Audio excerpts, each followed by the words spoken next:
11 anos atrás, um pai solteiro sem dinheiro tirou uma jovem sem teto do frio e lhe deu um teto, mesmo com a própria vida por um fio. 11 anos depois, ele estava calado diante de um tribunal. Um vigia noturno já de idade, acusado de furtar bens do prédio onde trabalhava.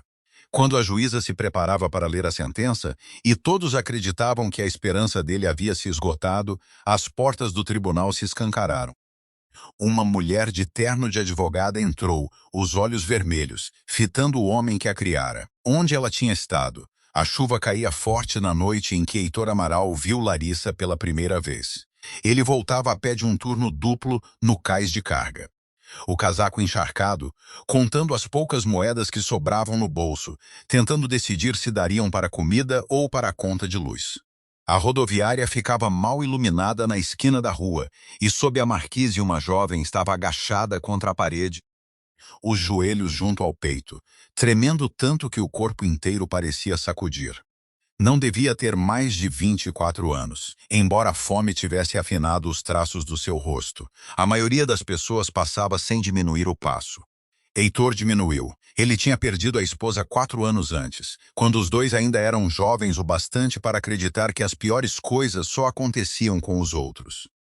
O luto o esvaziara e o deixara cauteloso, calado, do tipo de homem que mantinha a cabeça baixa e as promessas pequenas. Não tinha dinheiro para dar nem motivo para parar.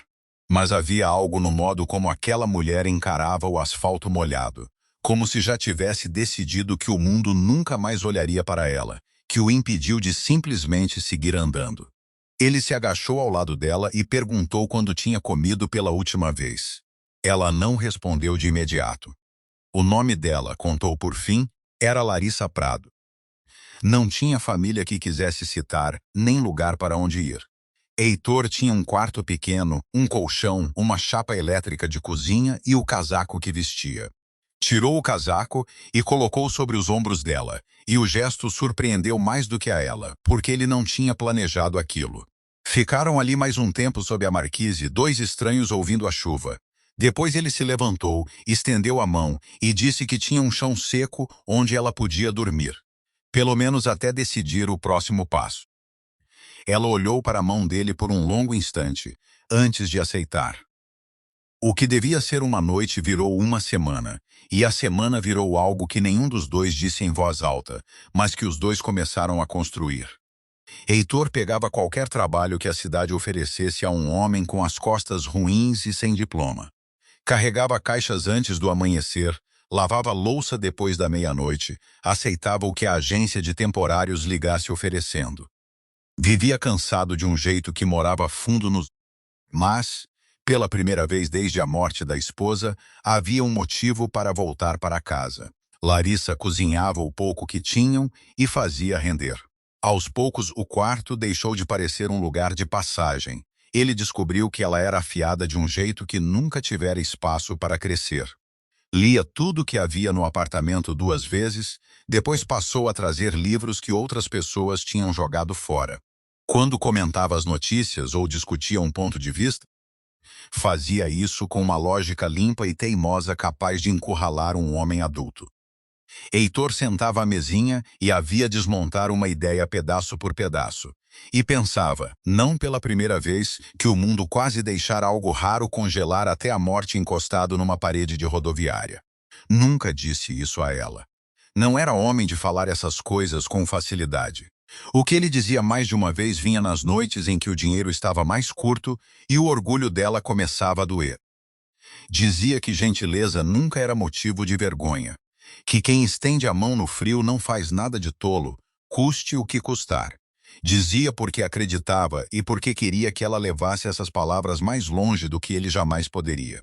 Larissa revirava os olhos diante do discurso, mas ele notava que ela nunca contestava o ponto.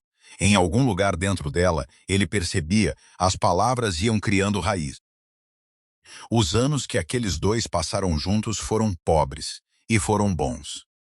E Heitor mais tarde pensaria que as duas coisas nunca tinham se contradito.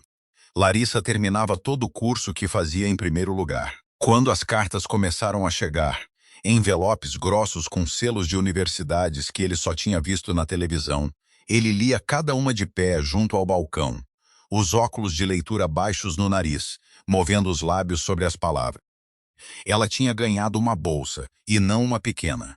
Bolsa integral para estudar direito numa faculdade do outro lado do país. E, além disso, um programa de intercâmbio no exterior que a levaria mais longe do que qualquer um dos dois jamais imaginara que uma mulher que começara do nada pudesse chegar. Ele disse para ela aceitar antes mesmo que ela terminasse de perguntar se devia. Ela se preocupava com ele, com o aluguel, com as horas longas, com o fato de que ele voltaria para um quarto sem ninguém dentro. Ele afastou tudo isso com a mão espalmada e uma voz mais áspera do que pretendia. Porque, se deixasse a si mesmo sentir o tamanho do que estava abrindo mão, talvez não conseguisse fazê-lo. Levou-a ao aeroporto num carro emprestado. Abraçou-a forte uma vez e disse para fazer algo digno da vida que quase tinha perdido. Depois a viu atravessar o portão e só deixou as lágrimas caírem quando chegou ao carro. Por um tempo, as cartas e os telefonemas vinham com frequência. Larissa escrevia sobre aulas e bibliotecas, sobre professores que a desafiavam e casos que a mantinham acordada até de manhã. Heitor guardava cada carta numa caixa de sapatos na prateleira. Mas o programa a levou para fora do país e a distância fez o trabalho silencioso que a distância sempre faz. O fuso horário fazia com que, quando o dia dela começava, o dele estivesse terminando. Ela estava soterrada sob uma carga de trabalho que engolia as pessoas inteiras, e ele tinha orgulho demais para ser o motivo de ela desviar os olhos dali. Disse a si mesmo que ela precisava correr, não ficar olhando para trás, para o homem que segurara a porta, então parou de escrever primeiro, para que ela não se sentisse obrigada a responder. As ligações rarearam, depois quase sumiram. Viraram uma voz numa caixa postal 2 vezes por ano, calorosa e apressada, prometendo ligar de novo em breve. Heitor nunca a culpou por isso. Entendia exatamente para que tinha dado a ela asas. Mas um homem pode entender uma coisa por completo e ainda assim sentir o frio do quarto vazio. E havia noites em que ficava sentado à mesinha com o café esfriando, deixando-se sentir saudade sem dizer a ninguém. Porque não havia mais ninguém no apartamento para quem dizer. 11 anos passaram por ele do jeito que os anos passam, sem pedir licença. As costas cederam sob o trabalho pesado muito antes de o orgulho permitir que ele admitisse. As chamadas da agência de temporários pararam de vir para um homem da idade dele. No fim, aceitou o único posto que ainda o quisesse, o de vigia noturno de um prédio comercial no centro. Caminhava por andares vazios com uma lanterna e um molho de chaves, batendo um ponto que ninguém mais estava acordado para ver. Era trabalho tranquilo, e era honesto, e pagava o suficiente para manter as luzes acesas num apartamento menor do que aquele onde tinha criado Larissa. Ele não reclamava. Havia aprendido, muito tempo atrás, que um homem podia viver com muito pouco, se um dia tivesse tido um motivo. O prédio onde Heitor trabalhava pertencia a uma administradora que tratava a equipe do turno da noite como mobília, presente, mas ignorada. Ele conhecia as rotinas melhor do que qualquer um deles. Os andares que emperravam, as portas que só travavam se puxadas 2 vezes, o cofre de armazenamento no subsolo, onde a empresa guardava equipamentos e registros de valor real. Fazia suas rondas com a paciência de um homem que não tinha nada esperando por ele no fim do turno. Os outros seguranças iam e vinham, rapazes que ficavam no celular e batiam o ponto de saída cedo. Heitor durou mais que todos eles, não por ambição, mas porque não tinha outro lugar para estar. Entre a equipe do dia, havia um homem chamado Ricardo Fontoura, que circulava entre a manutenção e a portaria e sempre parecia ter um motivo para estar em qualquer lugar. Ricardo era simpático, rápido na piada, do tipo que lembrava seu nome e o usava com frequência. Ele criou um interesse por Heitor que Heitor confundiu com amizade. Perguntava sobre as rondas, sobre quais câmeras cobriam quais corredores, sobre como o cofre era trancado e quem ficava com as chaves depois do expediente. Heitor, feliz com a companhia, respondia a tudo sem pensar 2 vezes. Tinha passado a vida presumindo que os outros homens tinham tão pouca maldade quanto ele. A noite em que tudo aconteceu começou como qualquer outra. Heitor assinou o ponto às 11, Pegou o molho de chaves e iniciou a ronda pelos andares inferiores. O prédio estava vazio como sempre, o zumbido da ventilação era o único som. Por volta das 2 da madrugada, ele passou pelo cofre e não notou nada, porque ainda não havia nada a notar. Terminou a volta, sentou-se na mesa com o pequeno rádio baixinho e deixou o meio do turno arrastá-lo em direção ao amanhecer. Não sabia que, num escritório dos fundos, alguém já mexia na fiação que alimentava as câmeras internas, nem que o nome dele estava prestes a ser gravado num crime que jamais imaginaria cometer. Pela manhã, o cofre tinha sido aberto e esvaziado de boa parte do que guardava. Equipamentos caros, registros lacrados, itens que a empresa avaliava em dezenas de milhares de reais, tudo sumido.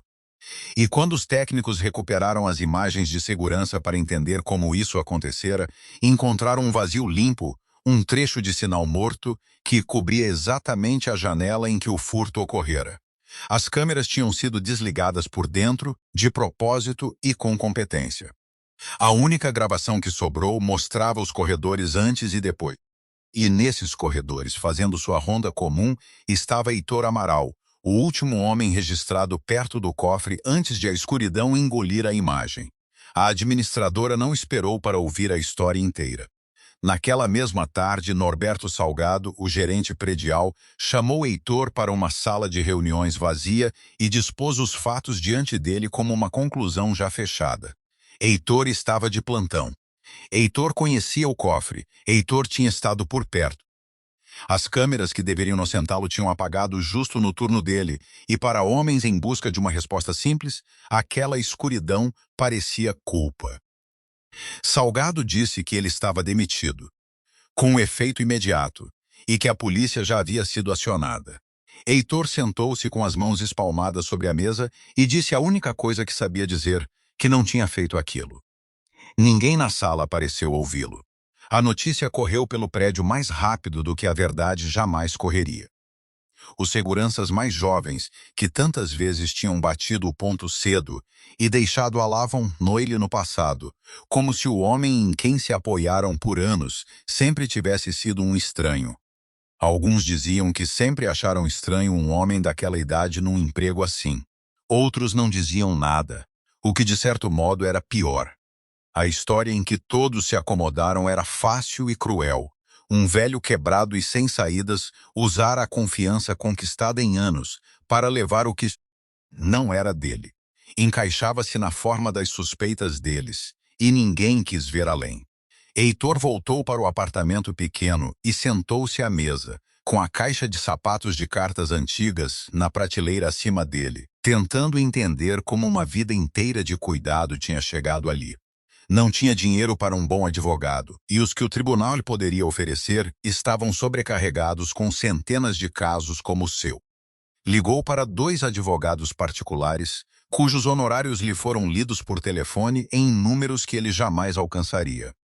Um pedia um valor de entrada de R$ 6.500 antes sequer de abrir o processo. Heitor agradeceu e desligou, e fez a conta de um homem que nunca em toda a vida tinha tido R$ 6.500 de uma vez só nas mãos. Os dias que se seguiram tiveram a velocidade de algo já decidido. As acusações vieram depressa, o furto imputado a ele e uma data de julgamento marcada com uma pressa que dizia o quanto pouco de luta esperavam dele. Ele entendia, de um jeito simples e nada romântico, o que estava acontecendo consigo. Era velho e era pobre, e a prova, por mais frágil que fosse, apontava toda para o mesmo lado. Homens como ele não venciam essas coisas. Eram processados. Tinha visto acontecer com outros, ao longo de uma vida inteira parado nas bordas de salas, onde se decidiam destinos de pessoas que não podiam pagar para estar ali dentro. Pensou em Larissa naquelas semanas mais do que se permitir em anos. Ela estava em algum lugar do outro lado do oceano agora, advogada num mundo que ele não conseguia imaginar, e a distância entre aquele mundo e o apartamento vazio parecia a medida inteira da sua vida. Não ligou para ela. A ideia de que sua voz chegasse até ela vinda de um tribunal, de que a vergonha alcançasse através de todos aqueles quilômetros, era pior para ele do que a própria acusação. Ela tinha uma vida que ele ajudara a construir. Não iria manchá-la com o próprio fim. Então guardou o problema para si, como guardar a maioria das coisas difíceis, e não contou a ninguém que a mulher que mais amava no mundo sequer existira. Quando chegou a hora de decidir se lutaria, Heitor tomou a decisão sozinho, à mesinha, do jeito que tomava toda decisão que importava. Iria a julgamento. Ficaria de pé, diante de quem quer que colocassem à sua frente e diria claramente que não tinha feito aquilo. Não tinha provas, nem advogado digno do nome, nem testemunha que falasse por ele. E sabia tudo isso. Mas tinha passado a vida inteira acreditando que a verdade, dado tempo suficiente, encontrava seu caminho até a luz. Não saberia dizer a ninguém como isso aconteceria para ele. Só acreditava, com a fé teimosa de um homem que não tinha mais nada, que aconteceria. Passou a única camisa boa que tinha na noite anterior, do jeito que a esposa lhe ensinara anos antes, e a pendurou nas costas da cadeira. Não era tolo. Sabia que as chances estavam duramente contra ele. E aquela crença era coisa frágil para segurar entrando num tribunal. Mas pensou na jovem da rodoviária, que um dia não tivera nada além do casaco de um estranho entre ela e o frio, e em como ela tinha construído uma vida inteira a partir daquela única chance frágil. Se o mundo tinha se virado tanto assim por ela, disse a si mesmo, então um velho pobre podia se dar ao luxo de continuar acreditando que o mundo poderia se virar mais uma vez. Apagou a luz, deitou-se e esperou a manhã que o levaria ao tribunal. O tribunal era menor do que Heitor tinha imaginado, uma sala simples com bancos gastos e uma luz cinzenta que entrava por janelas altas. Sentou-se à mesa da defesa com sua única camisa passada, as mãos entrelaçadas, e escutou a máquina da lei começar a trabalhar contra ele. O promotor, um homem magro e sem pressa chamado Vitor Andrade, expôs o caso à sala com a calma de quem já tinha feito aquilo muitas vezes e não esperava surpresas. Falou de oportunidade e de acesso, de um homem que conhecia o prédio melhor do que ninguém e estava parado junto ao cofre quando as câmeras apagaram. Nunca ergueu a voz. Não precisava. Cada fato que Andrade apresentava estava organizado para apontar na mesma direção. Heitor tinha as chaves. Heitor fizera sua ronda pelo cofre na hora anterior ao furto. Heitor sabia onde ficavam as câmeras e como as fechaduras giravam, e a filmagem que sobreviveram mostrava ali o último homem no quadro antes da escuridão. O promotor não precisava provar que Heitor desligara o sinal. Só precisava deixar que a sala preenchesse a lacuna sozinha. E a sala, olhando para um vigia noturno pobre e velho sem advogado ao lado, preencheu do jeito que ele queria. Heitor observava os rostos do júri e via a história se instalar neles. O tribunal lhe designara um advogado, um jovem cansado com uma pilha de outros processos, que conheceu Heitor pela primeira vez 20 minutos antes da sessão e o chamou pelo nome errado 2 vezes. Fez o que pôde, que era pouco. Fez objeções onde as regras permitiam e as perguntas que o roteiro exigia, mas não tinha teoria alguma para o caso além da dúvida razoável. E dúvida era um escudo fino contra uma narrativa tão limpa. Heitor não o culpava. O homem se afogava em centenas de vidas como a sua, e havia poucas horas num dia. Heitor tinha aprendido, muito tempo atrás, a não esperar das pessoas mais do que o mundo tinha lhes deixado para dar. O que o corroía não era a lógica do promotor. Eram os rostos da vida antiga, sentados na plateia, olhando para ele como se uma máscara tivesse caído. Norberto Salgado depois sobre a demissão e o valor do que fora levado, e não olhou nos olhos de Heitor uma única vez. 2 dos seguranças mais jovens subiram ao banco e falaram, com cuidado, sobre como sempre acharam estranho um homem daquela idade cumprindo aquele horário. Nenhum deles disse abertamente que ele era ladrão. Não precisavam. Bastava deixar a suspeita pairar no ar e descer do banco. E cada um deles fez exatamente isso. Heitor tinha passado 11 anos invisível para aquelas pessoas. E descobriu agora que ser visto era pior. Tinha carregado os turnos tardios deles, cobrido as saídas antecipadas, sustentado o prédio em noites que nunca tinham parado para pensar. Acreditara, sem nunca ter posto em palavras, que tinha um lugar entre eles, pequeno, mas real. Vendo-os agora descreverem um estranho que por acaso tinha o rosto dele, Entendeu que aquele lugar nunca tinha existido. A perda disso não o deixou com raiva. Deixou-o cansado, de um jeito que nem o trabalho mais pesado jamais deixara. Um cansaço que alcançava até a crença com que tinha entrado ali. A sessão fez um intervalo no meio do segundo dia, e Heitor se levantou com o corpo duro e saiu para o corredor em busca de ar. O corredor lá fora era comprido e claro, cheio de gente andando depressa com pastas e conversas baixas.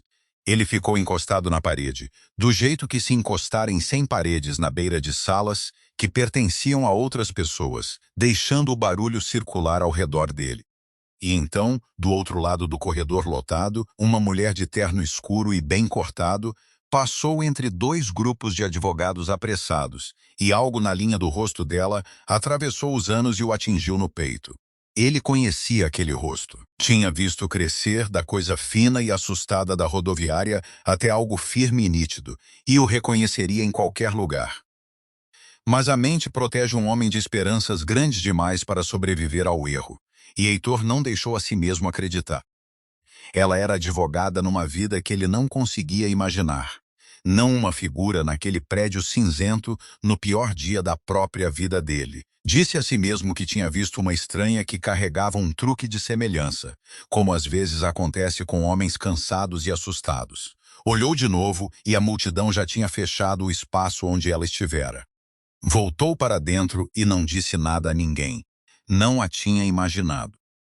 Larissa Prado tinha voltado ao país havia poucos dias, depois que anos de trabalho no exterior finalmente chegaram ao fim e a trouxeram de volta para casa. Tinha se instalado nessa mesma cidade para abrir seu próprio escritório, sem saber que Heitor ainda vivia ao alcance dela, acreditando que ele morava a 3 dias de viagem, no antigo endereço para onde escrevera durante anos. O retorno estava em movimento havia meses, papéis e voos, o fechamento lento de uma vida num continente para abrir outra em outro. Ela pretendia descansar primeiro e depois procurá-lo, chegar à porta dele inteira, finalmente capaz de devolver alguma medida do que ele lhe dera. Nunca tinha imaginado encontrá-lo onde o encontrou. Foi o acaso, ou algo próximo disso, um nome numa pauta de tribunal local, avistado enquanto ela cuidava dos trâmites comuns de registrar seu escritório no novo estado. Um nome familiar e antigo, ligado a uma acusação que não fazia sentido ao lado dele. Heitor Amaral, furto. Ela leu 2 vezes, certa de que era outro homem, e então puxou o processo e viu a idade, os detalhes, o pequeno apartamento listado como endereço, bem ali, na cidade para onde tinha acabado de se mudar, e o chão se inclinou sob ela. O homem que lhe ensinara que gentileza nunca era vergonha vivia a 1 hora do novo escritório dela, e estava sendo julgado por roubo, com um advogado nomeado pelo tribunal e ninguém na plateia por ele.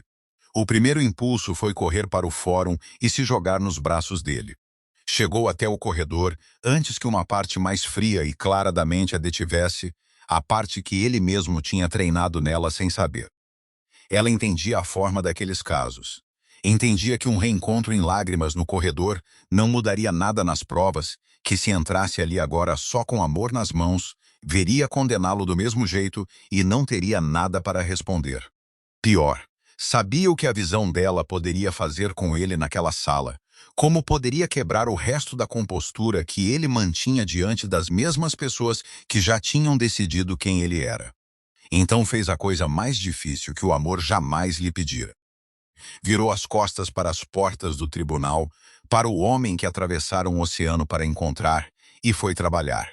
Tinha visto ele por apenas um instante do outro lado do corredor e nem tinha certeza de que ele a notara.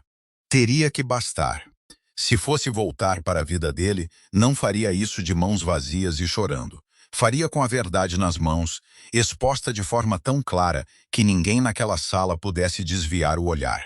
Esse era o único reencontro que valia a pena lhe oferecer. O único que ele teria querido. Larissa tinha, no máximo, um dia. O julgamento estava quase no fim da fase de provas, e assim que os argumentos finais chegassem, a janela se fecharia. Começou pelo único ponto que o próprio caso da acusação não conseguira explicar: a lacuna na filmagem. As câmeras tinham apagado por dentro, de propósito, exatamente na janela do furto. Aquilo não era obra de um velho confuso em Honda. Era obra de alguém que entendia o sistema e planejara usar a presença de Heitor como disfarce. Se conseguisse mostrar ao tribunal o que acontecera naqueles minutos escuros, toda a narrativa limpa desabaria. Mas as câmeras do próprio prédio eram inúteis. Ela precisava de uma imagem de algum lugar que o ladrão não tivesse pensado em alcançar.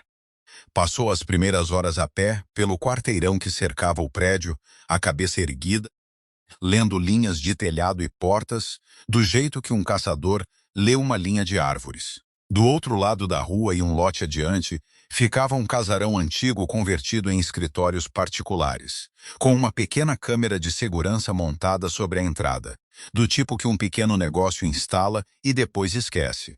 De onde estava pendurada, ela via que o campo de visão varreria a rua e captaria a fachada e a lateral do prédio onde Heitor trabalhava.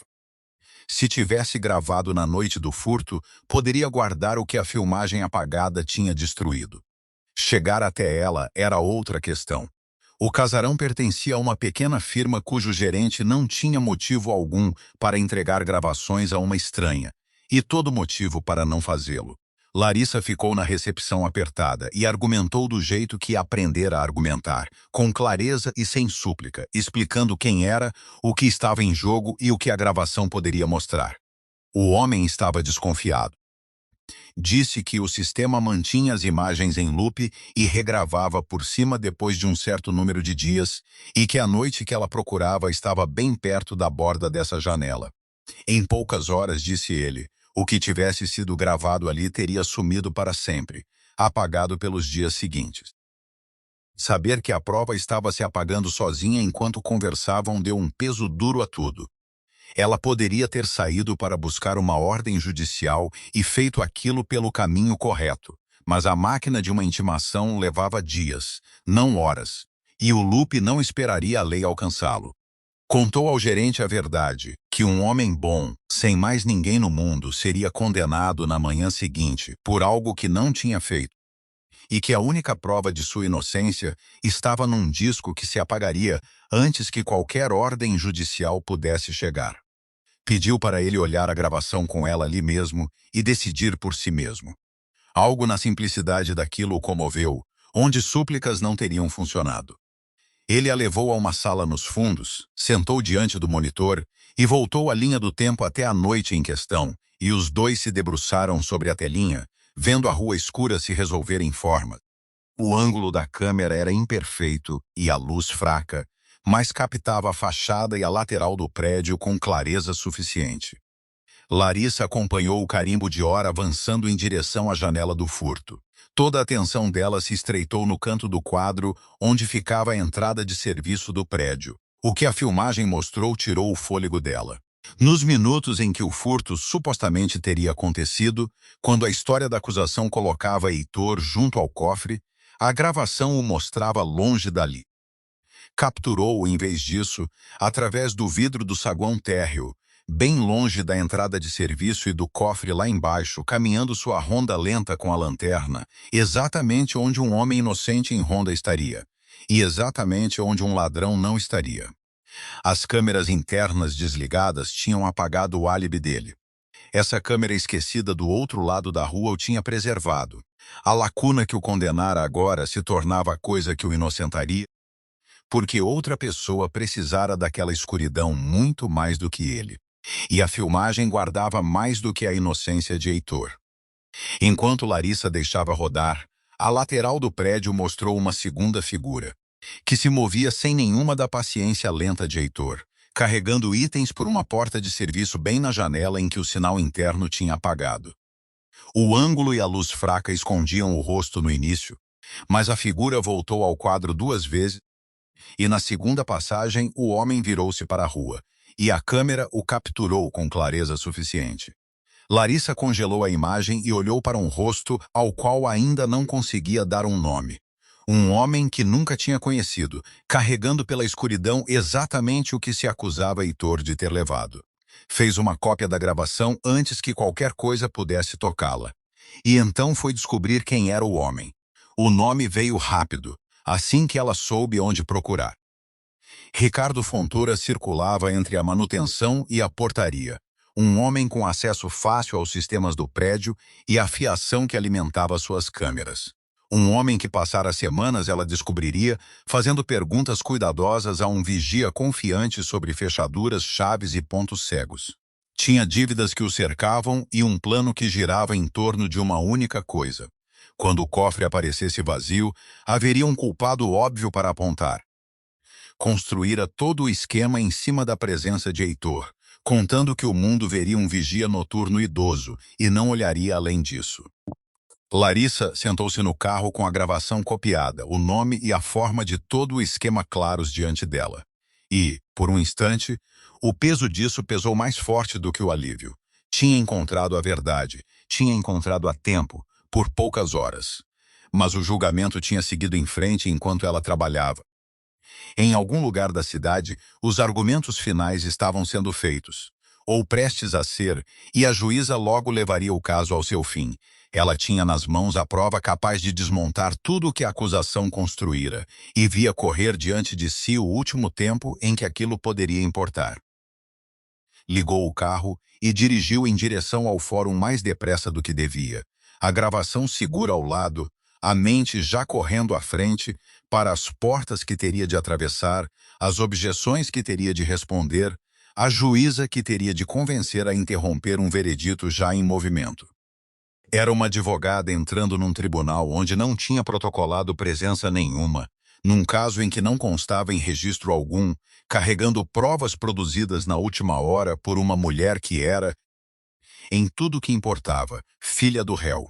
Era, por toda regra comum, tarde demais e irregular demais. Mas ela pensou no homem da camisa passada, sentado sozinho àquela mesa, segurando a crença de que a verdade encontraria seu caminho até a luz, porque não tinha mais nada a que se apegar. Pensou no casaco que ele tirara dos próprios ombros numa noite em que não tinha nada a dar, e deu a si mesmo, e na promessa que fizera a si mesma no dia em que ele a levara àquele portão de embarque, que o que quer que ela se tornaria de modo que um dia pudesse estar onde ele precisasse que ela estivesse. O tempo estava quase esgotado. Ela pisou mais fundo no acelerador e seguiu em direção ao tribunal, rezando para que as portas ainda estivessem abertas quando chegasse. Dentro do tribunal, o caso tinha chegado ao fim. Os argumentos finais estavam encerrados e a juíza Otília Marques reunira suas anotações à frente, pronta para levar o processo à conclusão.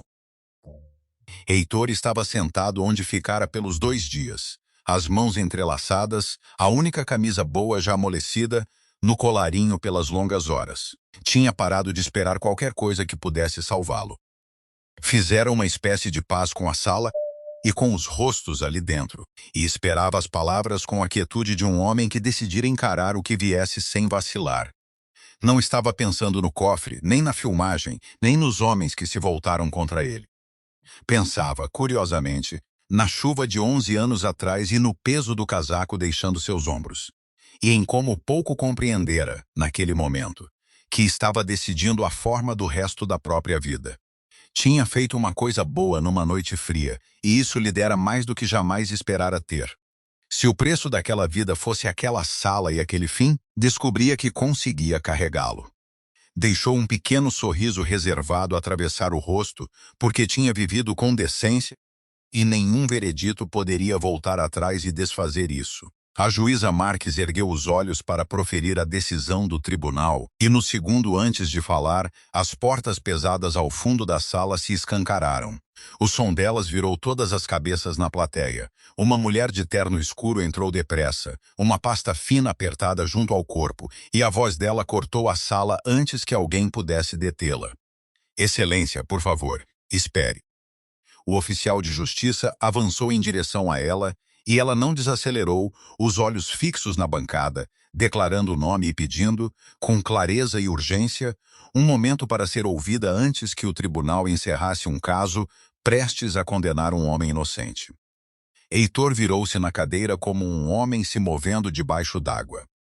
Tinha dito a si mesmo no corredor, no dia anterior, que a tinha imaginado, tinham pintado uma estranha com o rosto de quem ele amava.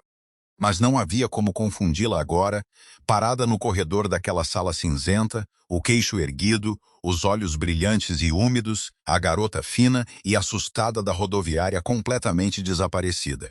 E em seu lugar, uma mulher que atravessara um oceano e rasgara um dia inteiro para chegar até ele. O ar saiu dele de uma vez.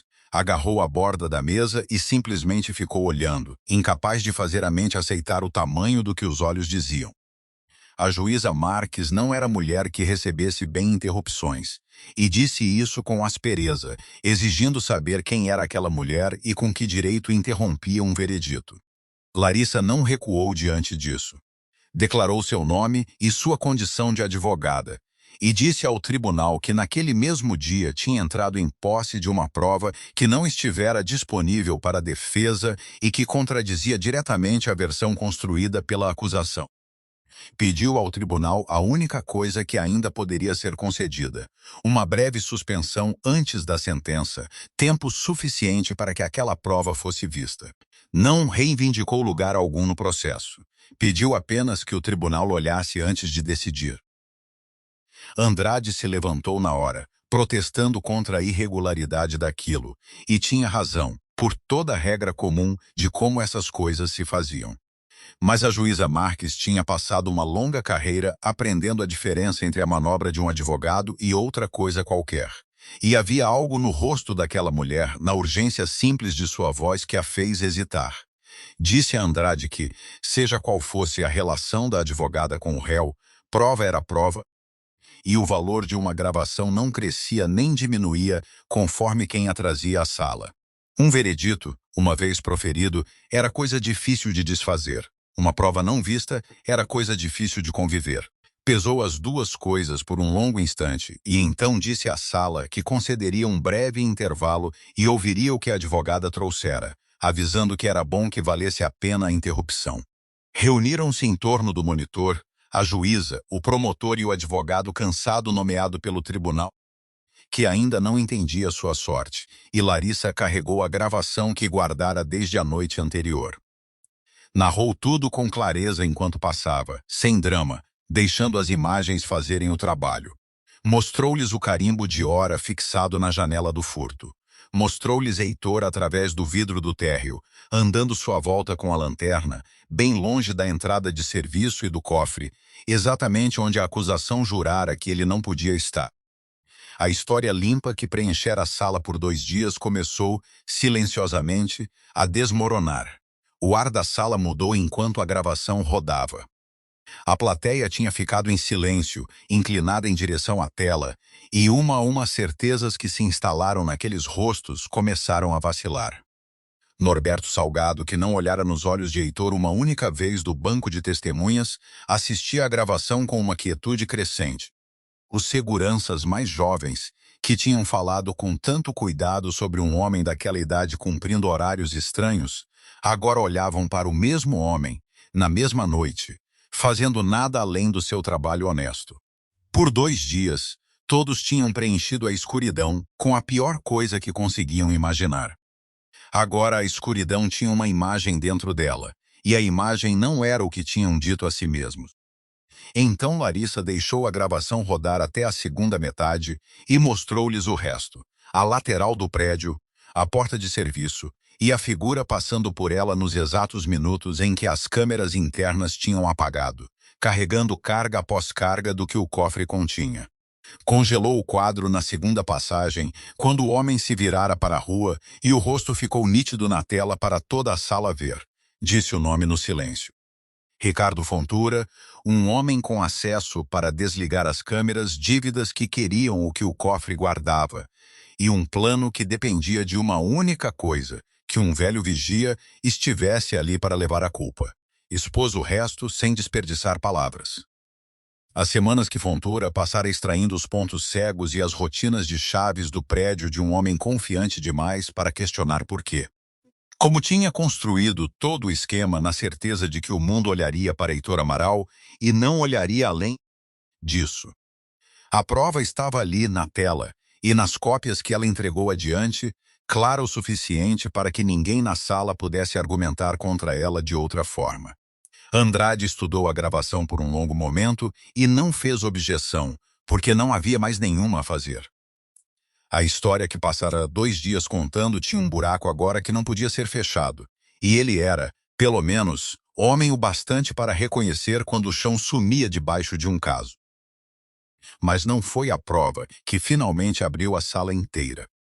Quando a gravação terminou e os fatos ficaram assentados, Larissa se voltou para a bancada e algo nela largou a advogada que estivera representando e se tornou apenas ela mesma. A voz não estava mais firme. Contou ao tribunal que o homem sentado naquela mesa a tinha encontrado com nada, numa noite em que o frio a levaria, e que lhe deram lar quando ele mesmo quase não tinha nada para dar. Disse que tudo o que ela era, o terno que vestia, a posição que reivindicava e a própria capacidade de entrar naquela sala e ser ouvida tinham começado com a decisão de um homem de parar de andar quando todos os outros passavam direto. Disse que ele a tinha criado sobre uma única lição, repetida até se tornar a moldura de toda a vida dela, que gentileza nunca era motivo de vergonha, custasse o que custasse. Disse que atravessaram o oceano para voltar para casa até ele e o tinha encontrado ali, sozinho, sem ninguém na plateia, sendo julgado pela única coisa da qual era menos capaz. E disse que não tinha corrido para abraçá-lo no dia anterior, quando o vira do outro lado do corredor, porque sabia que o amor sozinho não o salvaria, e que o único presente que valia a pena trazer ao homem que lhe ensinara a verdade era a própria verdade. As lágrimas escorriam pelo rosto dela enquanto falava, e ela não as enxugou. Heitor tinha se mantido firme por 2 dias de acusação diante dos rostos de homens em que tinham se voltado contra ele e de uma história que o pintara como um estranho. E não tinha se quebrado uma vez sequer. Foi isso que o quebrou. Olhou para a mulher de pé diante de toda a sala, chorando sem vergonha, cumprindo uma promessa que ele nunca tinha pedido que ela fizesse, e a compostura que carregara para dentro daquele tribunal o abandonou de uma vez. Os ombros curvaram, as mãos subiram ao rosto, e o som que saiu dele era o som de 11 anos sentindo falta dela, temendo por ela e a amando do outro lado de um silêncio que ele mesmo construíra. Ela não era mais a estranha assustada daquela marquise. Era tudo em que aquele único ato de bondade tinha se transformado, ali devolvendo tudo de uma vez. A juíza Marques deixou a sala sustentar aquilo por um longo momento, antes de trazer a ordem de volta, e quando falou, a voz dela tinha mudado. Declarou, para registro, que a prova apresentada minava de forma substancial o caso contra o réu, que não só deixava de sustentar a acusação como apontava claramente para outra pessoa. Julgou improcedentes as acusações contra Heitor Amaral e determinou que o caso de Ricardo Fontoura fosse encaminhado de imediato às autoridades competentes. Dirigiu-se então diretamente a Heitor e disse, com todas as letras, que o tribunal quase cometera um erro grave e que ficava feliz por a verdade ter chegado a tempo. O histórico dele, disse ela, não carregaria mancha nenhuma daquilo. Estava livre para ir e saiu da sala um homem inocente. Ricardo Fontoura foi preso antes que a semana terminasse. A gravação e o registro de seu acesso e de suas dívidas construíram contra ele um caso tão limpo quanto o que ele tentara construir contra Heitor. O esquema que dependera da presença de um velho tinha deixado seu autor completamente exposto assim que essa presença se provou inocente. Fosse lá o que devesse e esperasse encobrir, agora responderia por tudo. E pela ruína que tentara jogar sobre um homem que nunca lhe fizera mal algum. O mundo que fora tão rápido em acreditar no pior de Heitor, voltou essa mesma rapidez agora contra o homem que a merecia. Norberto Salgado e a administradora que tinha demitido Heitor, numa única tarde se viram diante do próprio erro, expostos. Salgado foi procurar Heitor depois, na frente dos outros, e ofereceu um pedido de desculpas que não tinha nada da facilidade do seu depoimento.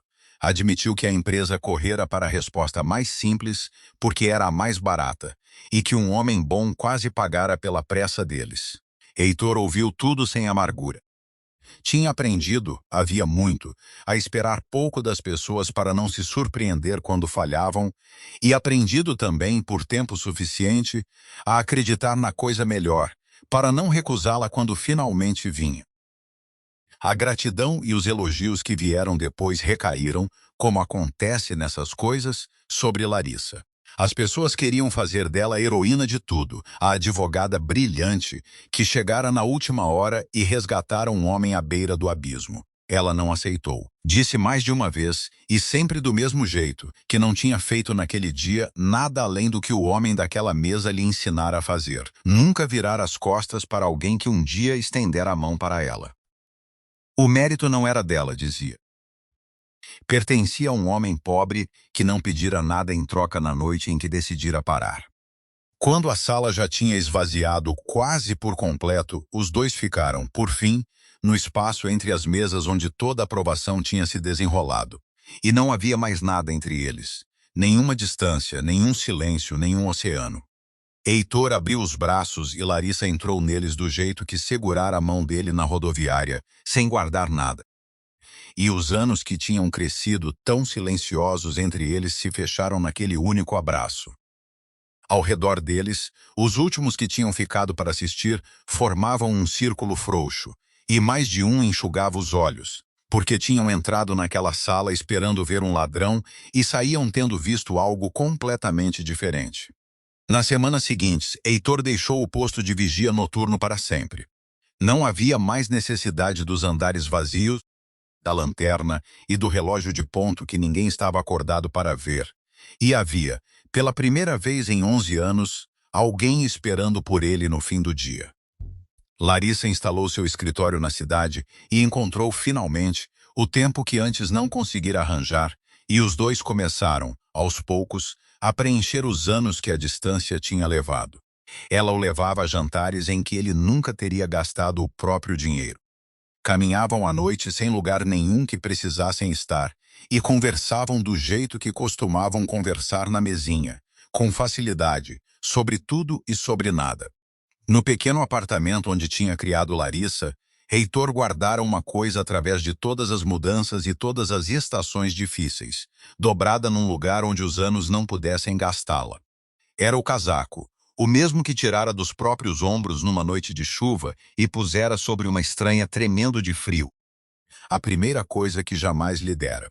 Guardar aquilo por todos os anos solitários como a única prova de que a melhor decisão da sua vida realmente tinha acontecido. Larissa o encontrou certa tarde, enquanto ele estava fora, e o pegou nas mãos, apertando-o contra o corpo. E entendeu, naquele momento, o que ele sempre entendera. Havia dívidas, sabia agora, que nunca poderiam ser pagas em dinheiro, por mais que uma pessoa viesse a ter. O casaco em seus braços não valia nada que um tribunal pudesse contar. Valia tudo. Um homem o dera a ela quando não tinha nada, e ao dá-lo, tinha lhe dado uma vida inteira, e não havia soma que respondesse a isso, só a escolha de ficar, repetida vezes sem conta. Pensou na promessa que tinha feito a si mesma naquele portão de embarque, tantos anos antes, e entendeu que cumpri-la nunca tinha sido sobre um tribunal. Era sobre isso, sobre estar ali, sobre nunca mais deixar o homem que escolhera ficar sozinho de novo. Um único ato de bondade pode levar apenas alguns minutos, e pode refazer uma vida inteira. Heitor Amaral tinha aprendido isso numa noite fria, 11 anos antes, quando parou de andar e deu o próprio casaco. E Larissa Prado tinha passado os anos seguintes provando que era verdade. Família, no fim das contas, não era decidida pelo sangue. Era decidida pelas pessoas que escolhiam ficar uma ao lado da outra nas horas mais difíceis, que estendiam a mão no frio e nunca a soltavam. Heitor tinha dado isso de graça, uma vez, sem esperar nada em troca.